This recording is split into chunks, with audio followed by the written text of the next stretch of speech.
Друзья, всем привет! С вами снова девчонки Лис.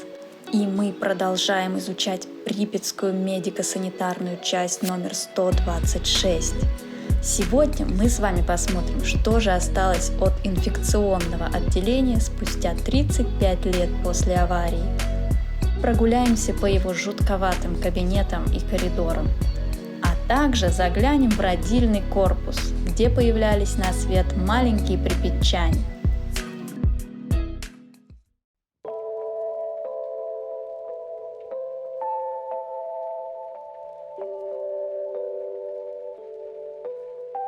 Как мы уже рассказывали в одном из наших видео, медико-санитарная часть 126 занимает большую часть первого микрорайона Припяти. Больничный комплекс располагается между улицами Огнева и Дружбы народов. Он включает в себя поликлинику, больницу со стационаром, инфекционное отделение, неврологическое отделение, роддом, морг, недостроенный хирургический корпус и несколько вспомогательных зданий, таких как пищеблок, прачечная и гаражи.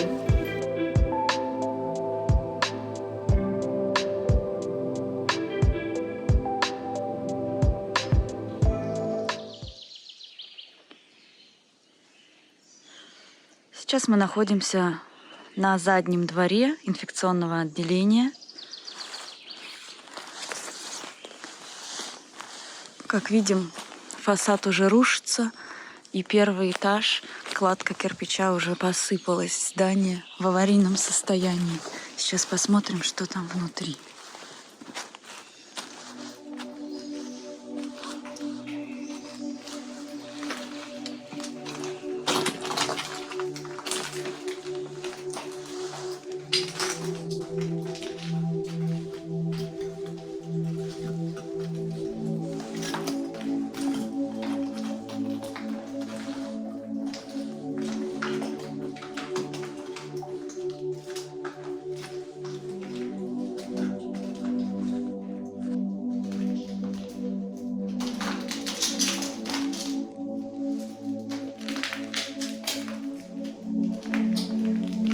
Помещения буквально напичканы бутылками, пробирками и прочими сосудами, как и в любой другой больнице.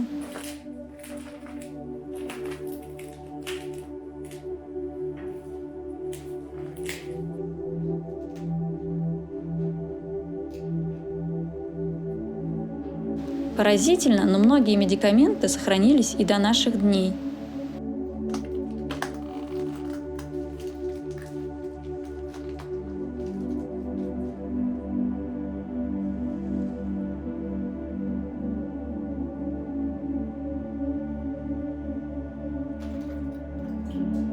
Больница города Припяти первой приняла пострадавших после аварии на Чернобыльской АЭС.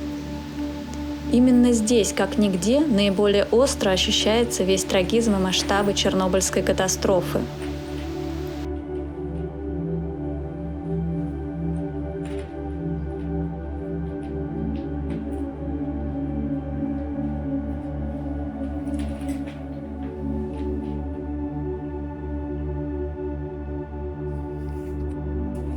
Прогуливаясь по заброшенным палатам, как будто окунаешься в настоящий постапокалиптический мир.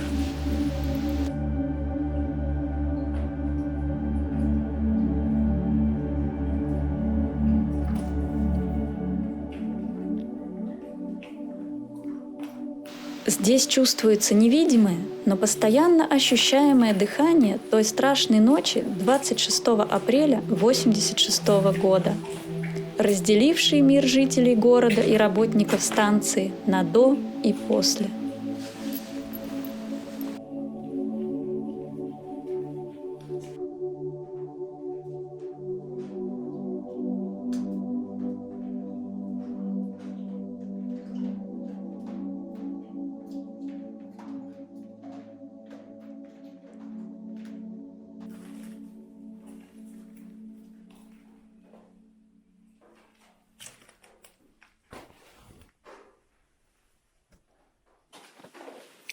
Здесь также имелось и детское инфекционное отделение.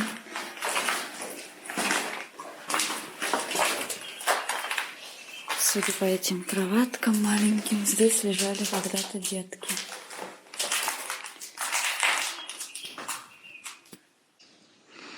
Прямо неподалеку от инфекционного отделения находится роддом. И сейчас мы туда пойдем.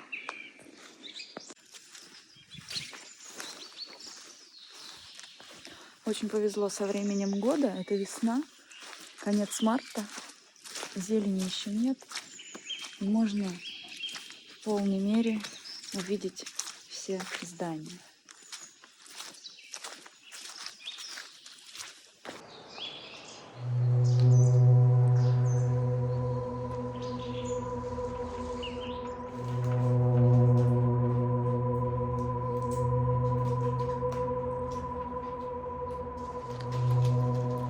Это ординаторская. Сюда, скорее всего, были свалены подушки и матрасы. И вот во что это все превратилось за 35 лет.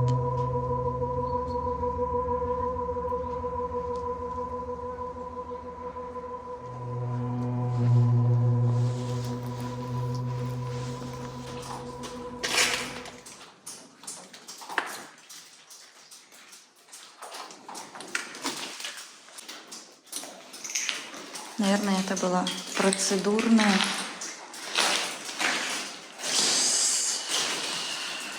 А может быть и нет.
Больница поистине одно из самых жутких и пугающих мест Припяти, потому что больница и сама по себе в рабочем, незаброшенном городе достаточно жуткое место.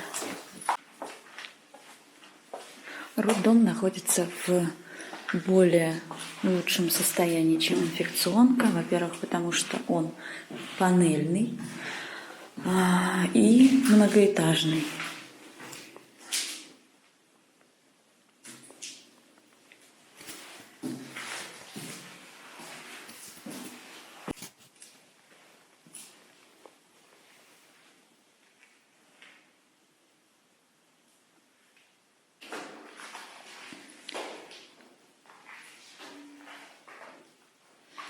Вот такой стол или кушетка. Я не знаю, как это назвать. Родильный стул. Выглядит зловеще. Вот эти следы пожарища, скорее всего, оставили мародеры, которые выплавляли здесь медь из проводов.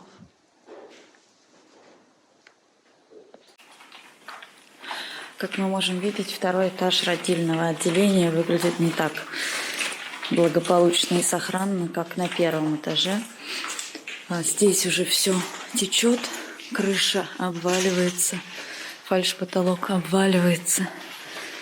И так будет с каждым этажом все хуже и хуже. То есть это здание уже протекает до самого первого этажа. Сейчас поднимемся на третий. Там, скорее всего, будет еще хуже. Все это из-за того, что ливневые стоки забиты, крыша была переполнена снегом. И так каждый год вода потихонечку пробивала себе дорогу.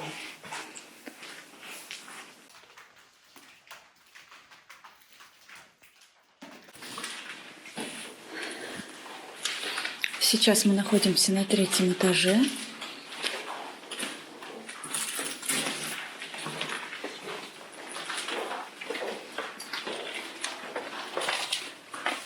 Вот так выглядит палата рожениц.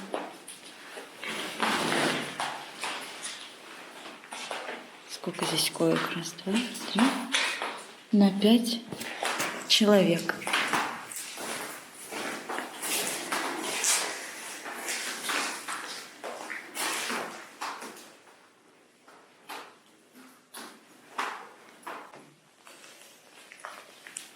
А это палата на 4 человека. Обычные стандартные палаты с большими окнами. Там была раковина в углу. Это получается у нас после родовое отделение. Здесь мамочки уже лежали и отдыхали после родов. Восстанавливали силы и готовились к отправке домой. Но уже не в одиночку.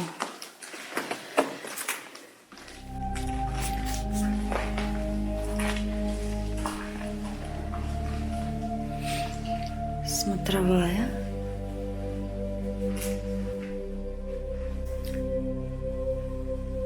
Это молочная кухня.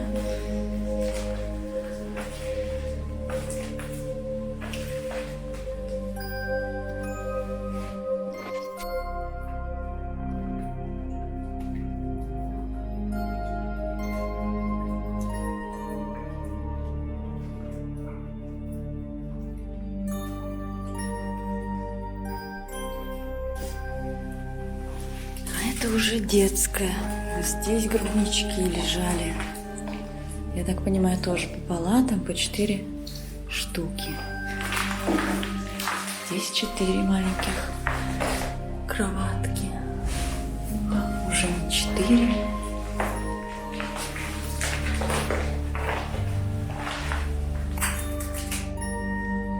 Родильное отделение – один из важнейших элементов во всем больничном комплексе. Ведь прирост жителей города Припять составлял около 1500 человек в год, из которых примерно 1000 приходилось на новорожденных. Итак, друзья, вот мы с вами посетили роддом, место, где появлялись на свет новые жители города Припяти. А сейчас за моей спиной хочу сходить в молочную кухню и посмотреть и показать вам, что там осталось. Вот так это здание выглядит со стороны. Находится оно прямо напротив роддома. Одноэтажное здание. Рядом с ним находится пищеблок. Туда мы тоже зайдем. Дорожки здесь как таковой нету. Прям идем напролом сквозь заросли. Сейчас попробуем найти вход. Вход нам преграждает поваленная акация.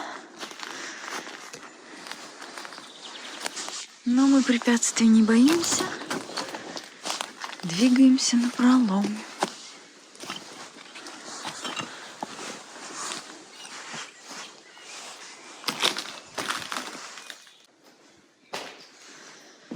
Итак, здесь выдавали молоко мамочкам, у которых, видимо, его не хватало.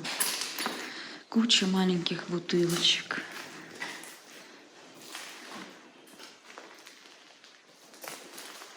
Это какой-то шкаф, наверное, для стерилизации бутылок.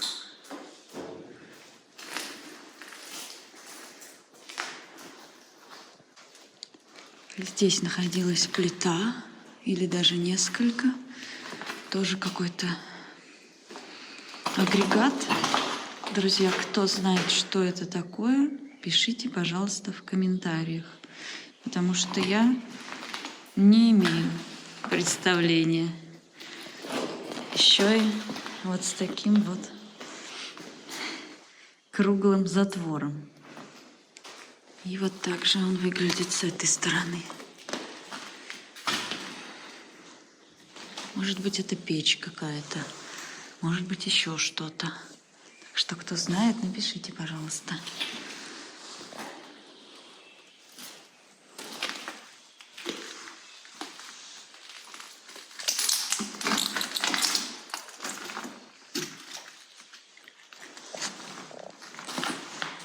Здесь также куча бутылок.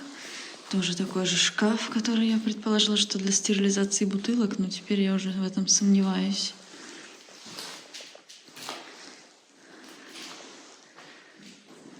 Вот так все это выглядит.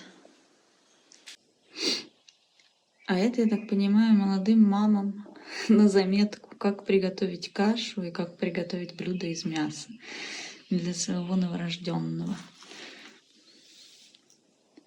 Рецепты. Также здесь висели вот такие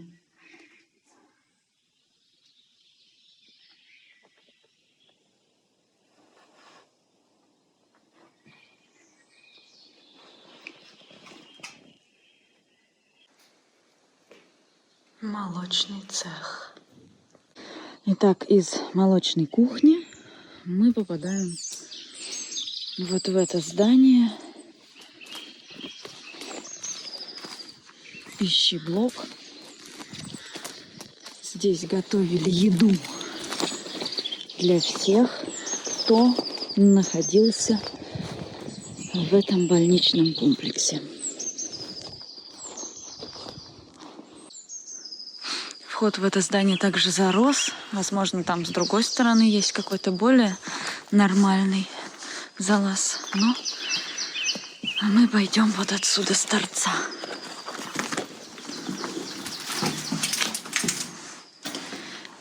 Также здесь есть подвальное помещение. Может быть, тоже туда заглянем. А сейчас посмотрим, что у нас здесь. Не знаю, передает ли камера, но здесь стоит такая дымка, потому что на полу везде практически лед. Где-то растаял уже лужи. И так как на улице потеплело, образовался вот такой вот пар.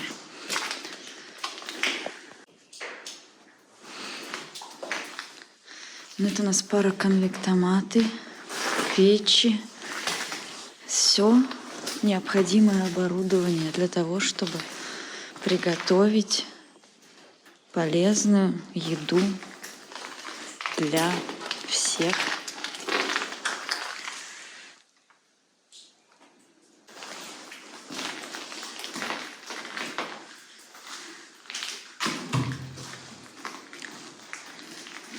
Смотрите, как здесь все хорошо организовано. Здесь овощи вареные, тут рыба сырая, все по цехам, все, чтобы было правильно.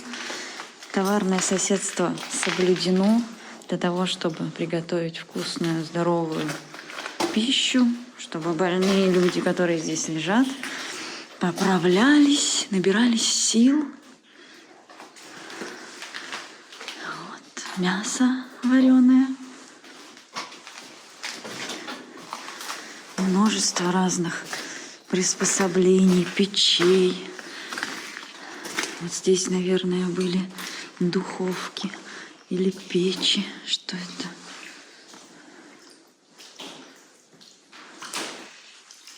Плиты.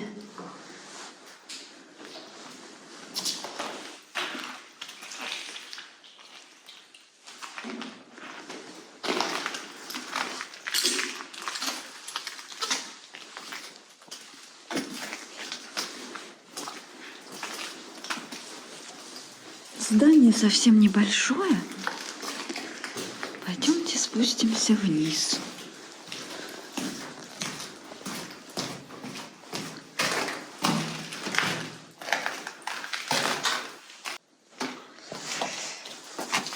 Моя камера очень плохо снимает в темноте, но здесь должны быть, скорее всего, кладовые и холодильники для запасов продуктов.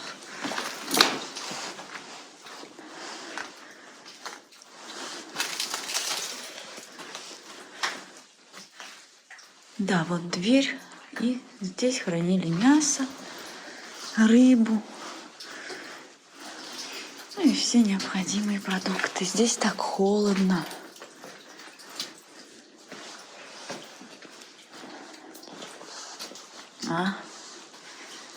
Посмотрите. Вот по такой, через такую амбразуру, можно сказать, внутрь подавались продукты. А это был склад. Это для овощей, для картошки, для морковки. Вот здесь для всяких баночек, скляночек.